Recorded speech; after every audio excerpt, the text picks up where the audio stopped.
So I've been talking about oscillations of bases in additive number theory, but I'm not going to talk about that today because I got distracted this week. That is, I have a book that is overdue at Springer, and I got a call from the editor who said, it was actually due 10 years ago. You have a contract. It was due 10 years ago. How about if we give you till January? So I said, sure. But the problem is, I start thinking about something else, and any kind of like book type project I put aside. So, and this week I got an email from Kevin O'Brien, and we started to think about something else. But and I also had to look up some old papers of Erdős, problem papers. And one of them, he was talking about some theorem that he and I had proved that I had completely forgotten. I mean, it was published in the Journal of Number Theory, and it's there. But just to, as a kind of like a blast from the past, I wanted to recall it. So let me start, as I like to do, with the set A, which is some set of non-negative integers. And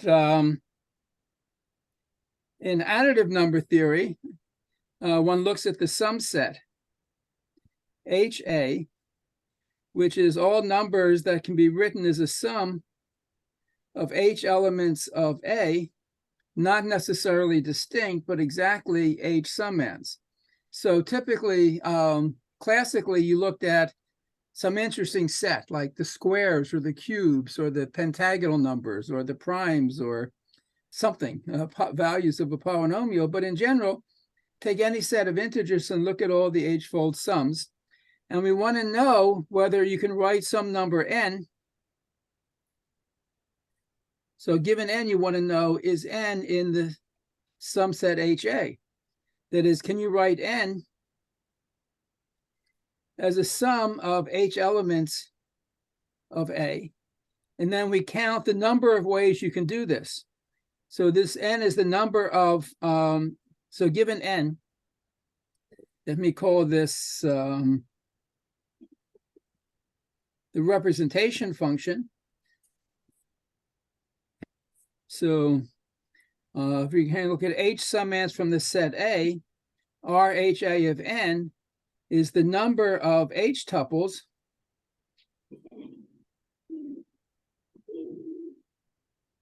such that n is represented as the sum of these H elements. And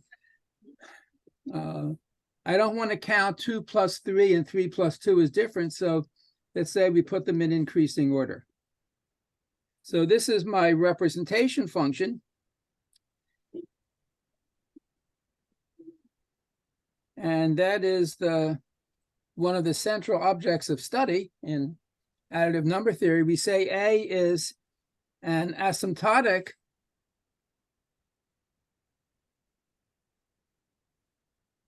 basis of order H if every number from some point on is represented.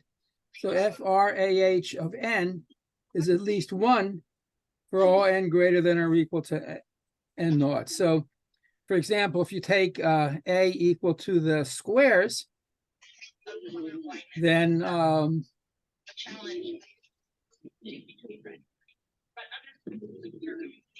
every number is a sum of 4 squares.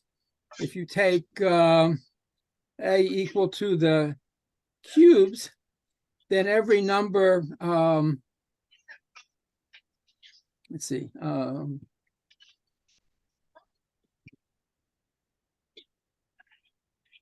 every number is a sum of 9 cubes.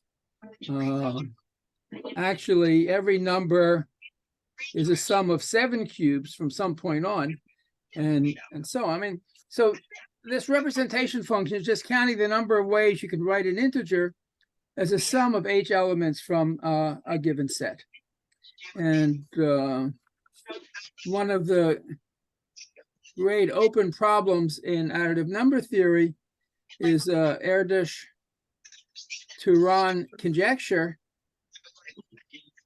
which says that if A is an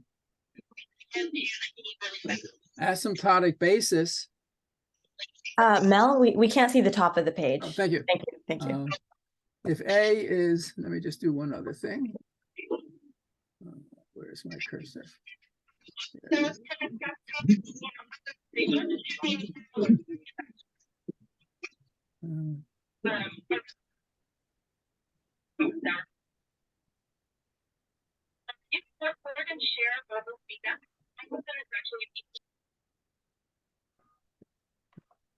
Just reduce the noise level a little bit. If A is an asymptotic basis of order 2, so every number from some point on is a sum of 2 elements from the set, or another way of saying that is if the lim nth of R2A of n is greater than 0, then the lim sup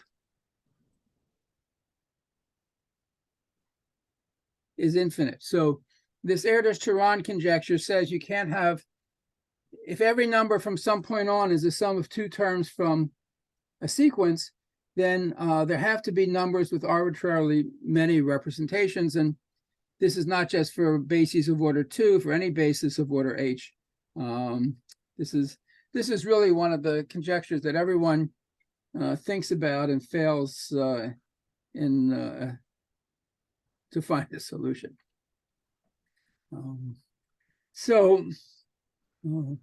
But in connection with this, what I was talking about the last couple of weeks is something called a minimal asymptotic basis. So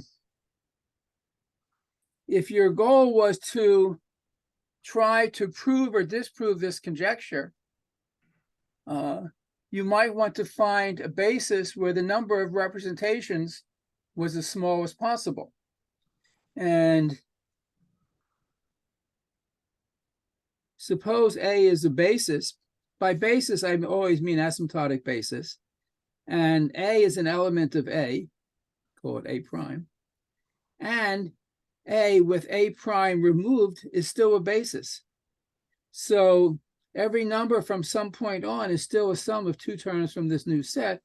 And all you've done is make the number of representations smaller, because any number that was represented using the number A prime is no longer represented in that way. So by a minimal asymptotic basis, this is a basis, no subset of which is a basis. So it really is a basis such that no subset is a basis. So now you might think a priori, well, if you have a basis, you can always throw away elements and get a minimal basis. But there's one subtlety in this, which is basis means you represent all but finitely many numbers. It could be you throw away an integer, you lose the representation of some numbers. But for it to be a minimal basis, it means no matter what element you throw away, you lose the representations of infinitely many numbers, infinitely many. So there's some delicacy in the definition and in the construction. So the first 2 questions that have to be answered are, do minimal bases exist at all? And second, if you have a basis, must it always contain a minimal basis? So you might say the first theorem, this is ancient, is minimal asymptotic bases exist. And the second theorem would be not every basis contains a minimal basis.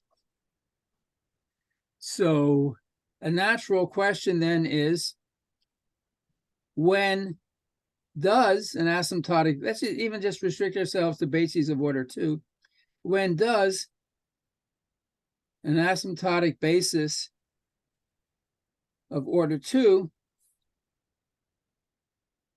contain a minimal asymptotic basis. And so the answer is, in general, one doesn't know, but there are certain conditions which imply that a basis does contain a minimal guy. And one condition is the following. So this is an old theorem of Erdős and myself. It says that let A be an asymptotic basis of order 2. So let's look at the representation function.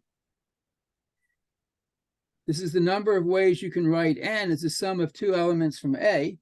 So this is at least 1 from some point on. That's what it means to be an asymptotic basis. But suppose this is greater than C log n for some constant C greater than 1 over log 4/3, and all n greater than or equal to n naught. So if this number of representations actually goes to infinity, and sort of at least as fast as log n, but just growing faster than log n isn't enough for this theorem. You have this very concrete constant here. So if the number of representations is greater than C log n for C bigger than this number, then A does contain a minimal basis. And there's an open problem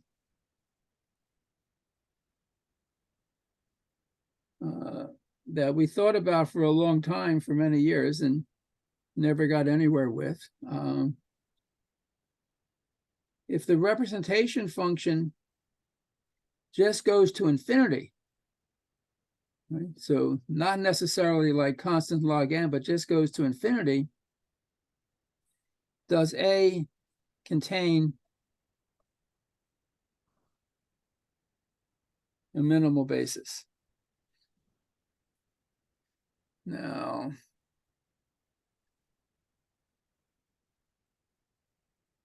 for those of you who know some probability, you would look at a constant like this and suggest that there must be a probabilistic argument involved in the proof of this theorem, or at least some sort of counting argument. And there is. So it's so there certainly is nothing essential about this particular lower bound for the constant C. It's just that the method we have to prove this theorem requires that precisely this constant is a lower bound for C. But the more general question is, if R of n goes to infinity, so you have a basis where the number of representations is large, then somehow there's some huge set you can throw away, and what's left becomes a minimal asymptotic basis. This is in no way a proof of the Erdős-Turon conjecture. In all of the examples, so if you have a minimal basis, you expect a lot of numbers to have few representations. So if you look at the representation function, it's small a lot of the time, but in all the examples that we can actually construct, it's small, but then somewhere it jumps up, and then somewhere it jumps up even more, and then somewhere it jumps up even more. So it may be a relatively sparse set of numbers, have many representations in this minimal basis, but there is some set which is provably has unbounded numbers of representations. You have some kind of behavior like this. There's this magical condition actually comes up in another context. So this is another old theorem of Erdős and myself, which says the following. So we have A is a basis, let's say a basis of order 2, and the number of representations is greater than C log n for C greater than 1 over the log of 4/3 and all sufficiently large n, then in fact, somehow you can do the following. You have the set A, and you can partition it into two sets, A1 and A2. So you can write A as A1 union A2, A1 intersect A2 empty, and both A1 and A2 are bases of order 2. Okay. And again, there was the following open question.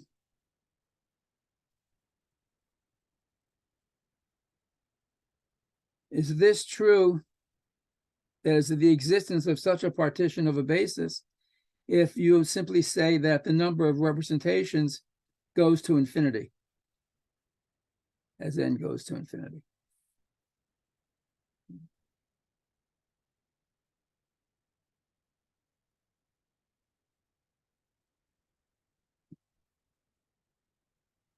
Okay. Now, in the results I've been talking about, we have an asymptotic basis, so the number of representations is at least 1 from some point on. So you have, and the conjecture is then that the representation function has to be large. We can ask about sort of like the opposite case. So let A be a set of non-negative integers such that the number of representations of n is small, and let's say it's really small. The number of representations is less than or equal to 1 for all n, or in other words, is 0 or 1. So A is a set where an integer has, if a number is a sum of two terms of A, that representation is unique. So these are extremely well-studied sets. They're called Sedan sets. And so a Sedan set has the property that every number is a sum of two elements of the set in a, if a number is a sum of two elements in the set, it's a sum of two elements in a unique way. And for a long time, Erdős and I had the following question. So such a set, it cannot be a basis. You can't have a set where every number has a unique representation, or every number from some point on. There was the following question. Does there exist a Sedan set A? So if a number is a sum of two, it's a sum in a unique way. That is, in fact, an asymptotic basis of order 3.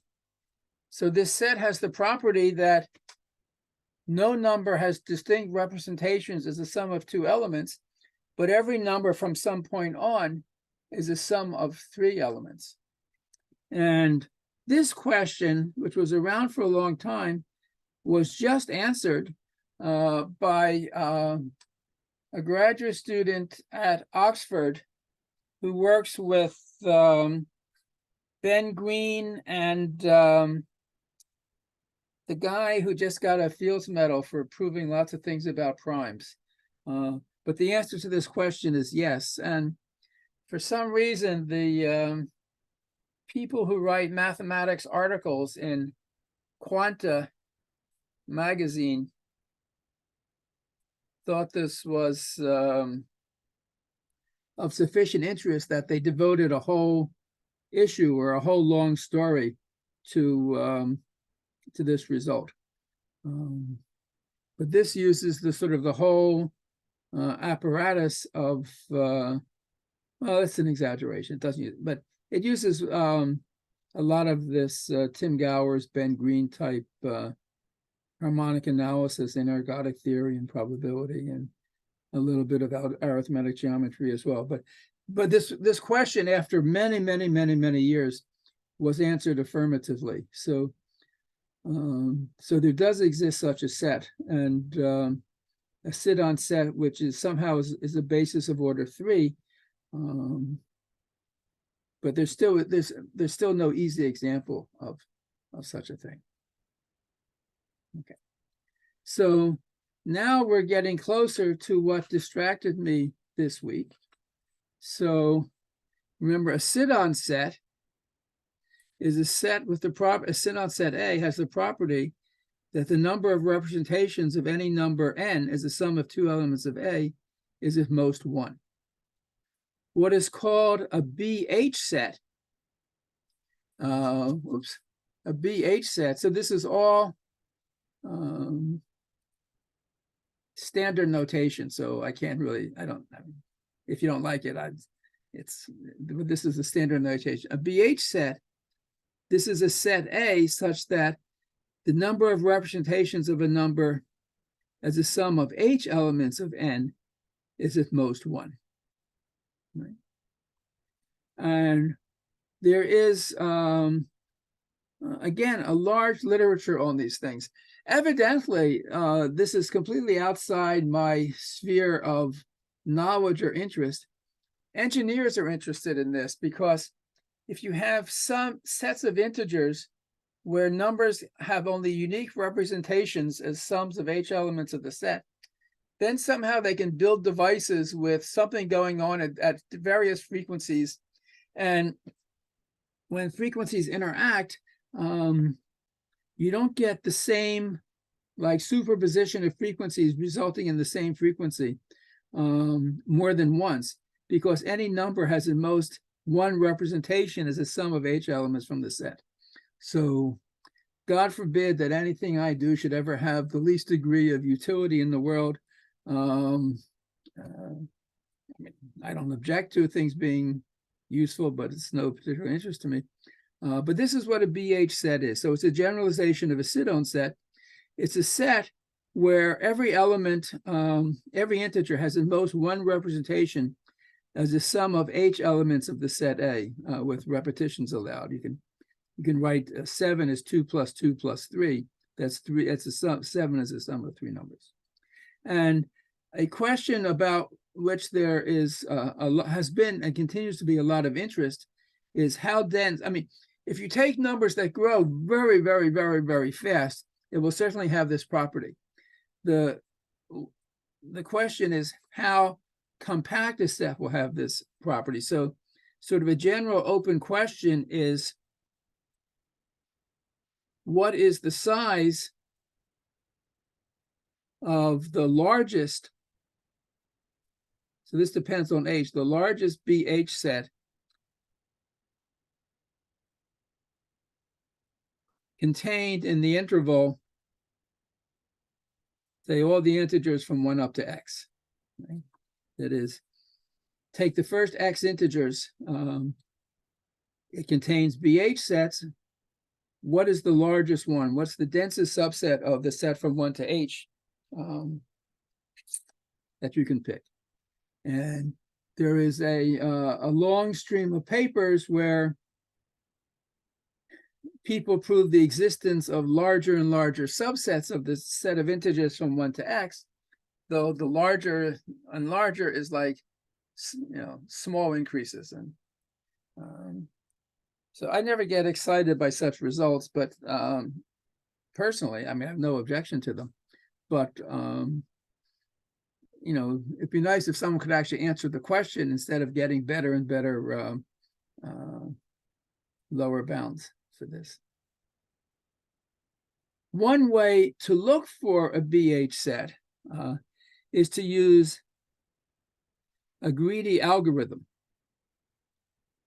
So a greedy algorithm, this is the greedy algorithm to construct a BH set. So fix H.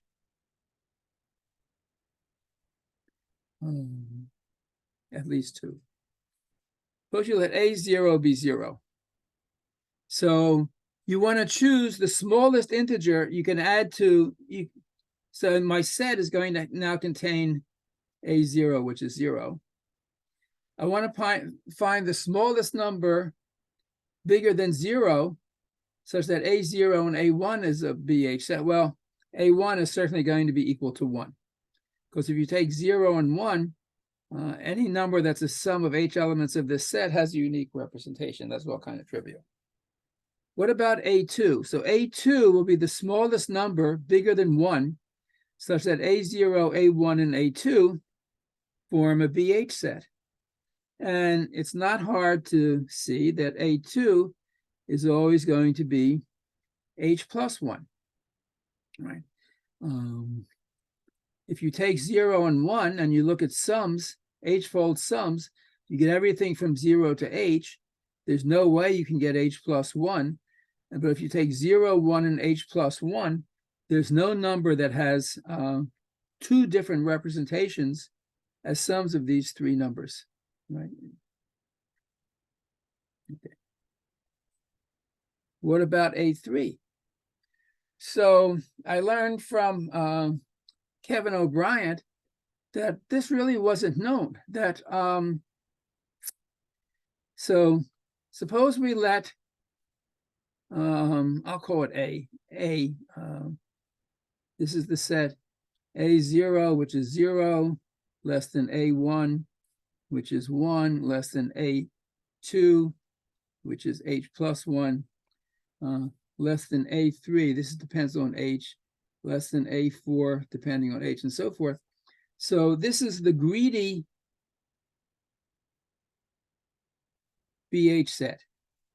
So it's a unique set. I mean, the construction is completely defined by the fact that at every point, if you've picked the first k numbers, the k plus first number is the smallest number bigger than the kth number, such that those 0, 1 up to ak plus 1 form a BH set. And so it's easy to see that these are the first three numbers. But what is A3 of H? What is A4 of H? And so forth. So Kevin O'Brien recently did some calculations of the greedy BH sets for various values of H. And you can see some of his results posted on the online encyclopedia of integer sequences. And he observed, observation, that A3 of H, for the values of H he computed, were always equal to H squared plus H plus 1. And he also observed that A4 of H, so this is a polynomial. A4 of H was actually a quasi-polynomial within the very limited statistics he had. So if H was odd, A4 of H was always H plus 1 cubed over 2. And for H even, it was always H plus 1 cubed over 2 minus H plus 1 squared over 2 plus H plus 1. So this was empirical data.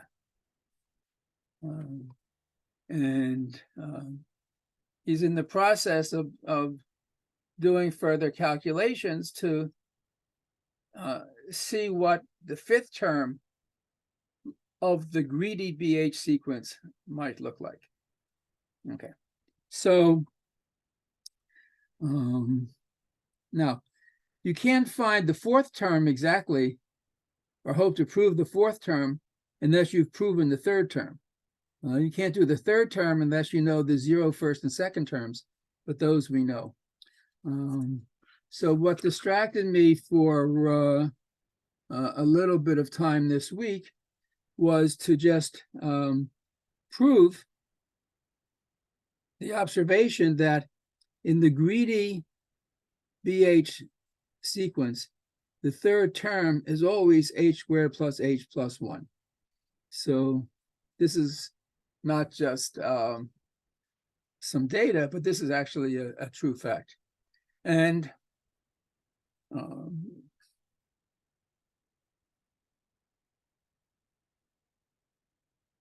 so I'm going to just explain to you, the proof is actually quite easy. So let me explain to you how one proves this theorem. So there is a preliminary result, let me call this a lemma, which says that let A be a finite set of non-negative integers if A is a BH set with the maximum element of A, the largest integer, equal to little a, then A union HA plus 1 is a BH set.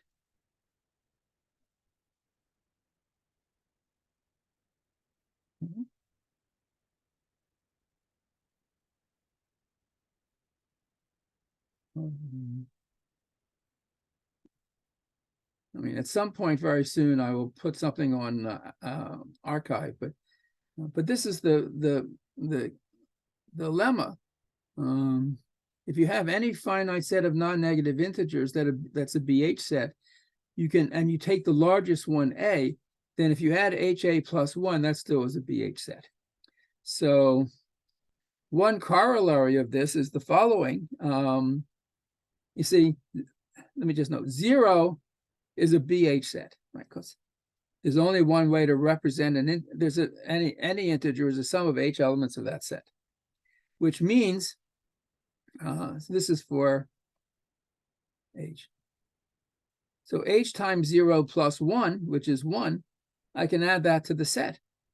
And that is, so 0, 1 is a BH set.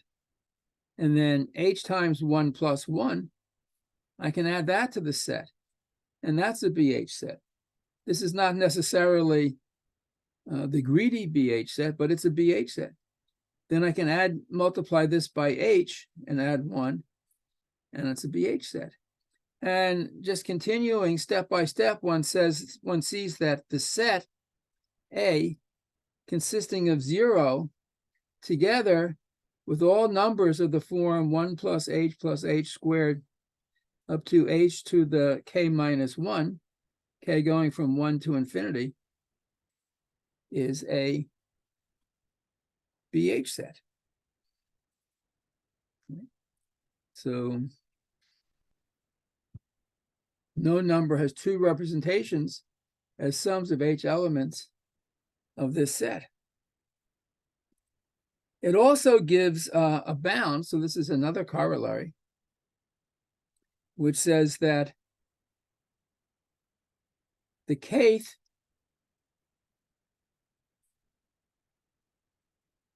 positive element, I'll call it A sub k of H,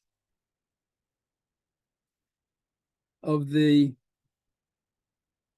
greedy BH set is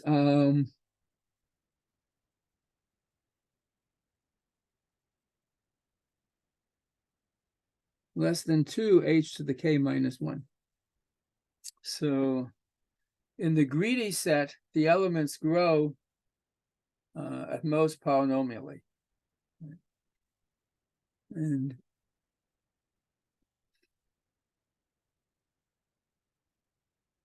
And the proof of the lemma of this corollary, well, if it's a corollary, it means it must come from the lemma. So suppose your BH set, your greedy BH set, starts 0 less than 1 less than A2 less than A sub k of H, and A sub k of H is less than, actually, this is correct, but this is a slightly stronger form of this. This is just to show that it's of order h to the k minus 1. It's less than or equal to summation h to the j. J goes from 0 to k minus 1. So a sub k of h is at most summation j goes from 0 to k minus 1, a to the j. And this is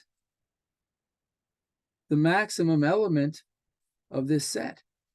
So if I look at the element h a k of h plus 1, this is a number which I could add to this BH set, and I get a BH set with one more element. So, but I don't want to pick this number exactly. I want to pick the smallest number that I can add to this set.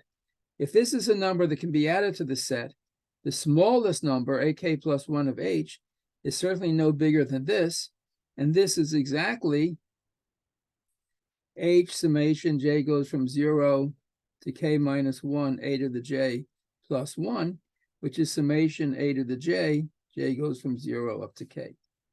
So that's the proof of this upper bound for the size of the greedy, the kth greedy element, the kth element in the greedy BH set.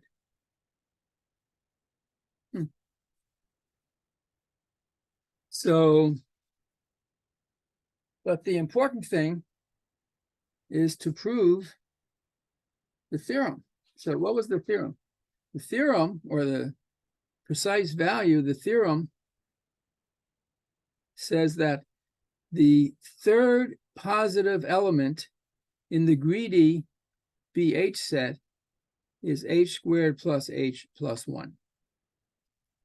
So, proof. So by the corollary, this third element is at most h squared plus h plus 1. So you have to, and we know that a2 of h is h plus 1. So must show,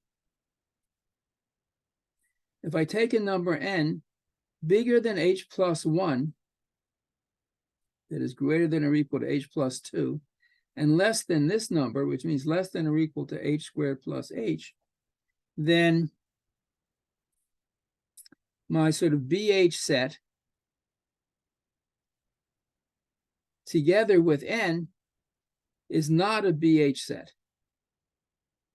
So this is the BH set that consists of 0 and, actually, we're talking about, let me make it easier. My BH set with two positive elements is exactly the set 0, 1, and h plus 1. So I have to show, if I take these three elements and I add a number n, where n satisfies this inequality, this is not a BH set. So if for every number n from h plus 2 to h squared plus h, this is not a BH set, then the smallest number I can add is at least h squared plus h plus 1. But I know I can add h squared plus h plus 1, because that third element is in most this, and I'm done. So I have to show that if I take 0, 1, h plus 1, and n, it's not a BH set. So take such a number n and divide it by h plus 1. So I can write n as h plus 1 times the quotient plus the remainder.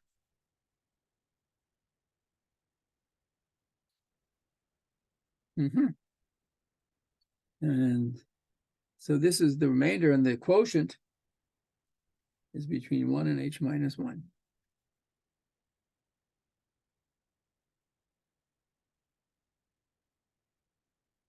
So suppose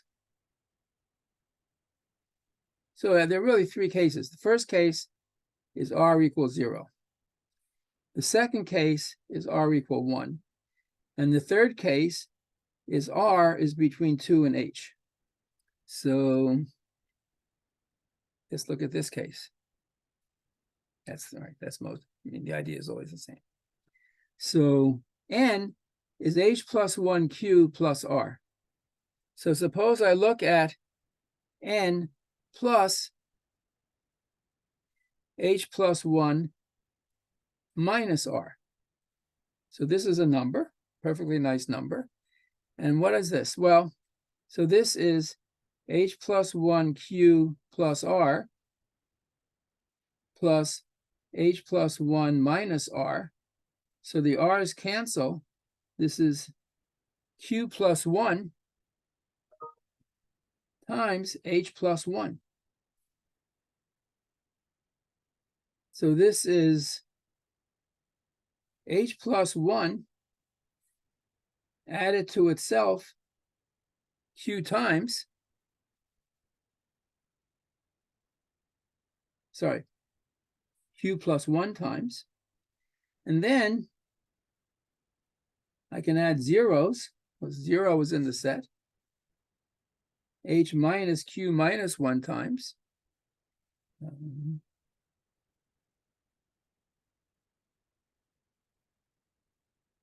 this is some non-negative number. So this is a representation of N plus H plus 1 minus R. This is one representation of this number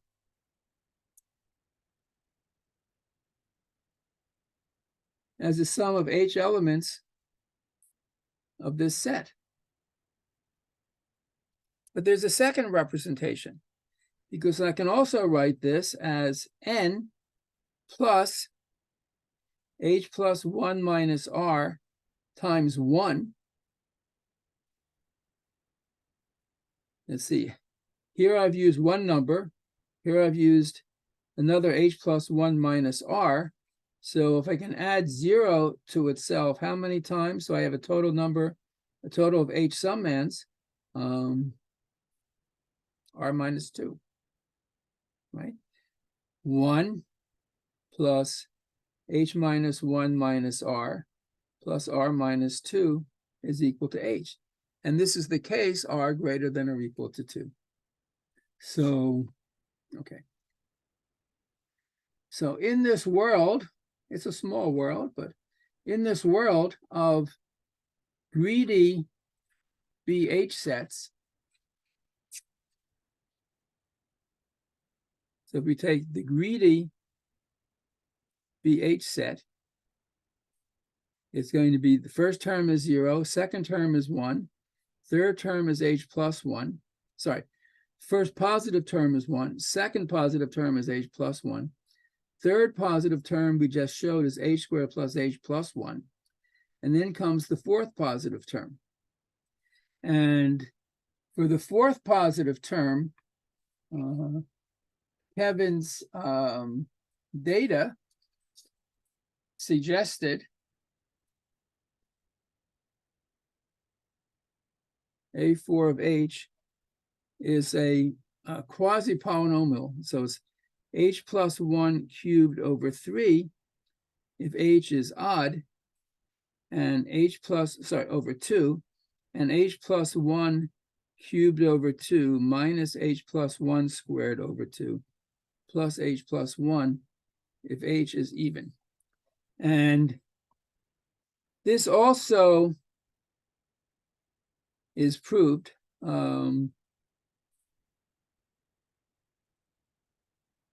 So you couldn't prove this without knowing what A3 was, but knowing A3, this takes a lot more work. And I would say it's not pretty work, actually. So, but there is, and we're in the process of writing it down. There are a lot of messy details, and it really isn't very nice. And there should be a more elegant way to see it, but this is but this is what, for all H, this is what A4 of H is.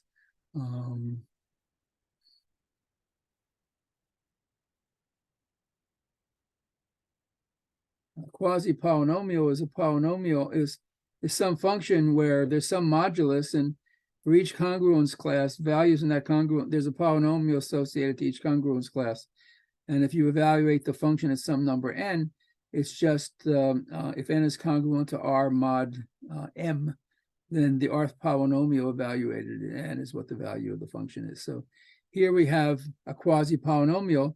If h is 1 mod 2, this is the value. If h is 0 mod 2, this is the value. And there's no reason a priori for me to think that this is anything other than an odd fact. Kevin thinks that, I mean, I have no idea. It may be, and this is what Kevin thinks, that for all h, if you can find explicit values, or there exist explicit values for A4 of h that are polynomials in h of bounded degree, that is, the kth positive term should be a polynomial or quasi-polynomial degree at most k minus 1. In any case, that's how I spent my week. What can I say? There are worse things you can do, and I'm sure there are better things you can do, but at least we have some little theorem that's interesting. It fits into this general context of looking at sums of sets of integers. All right. With that, I am going to quit for the afternoon. At least quit talking. So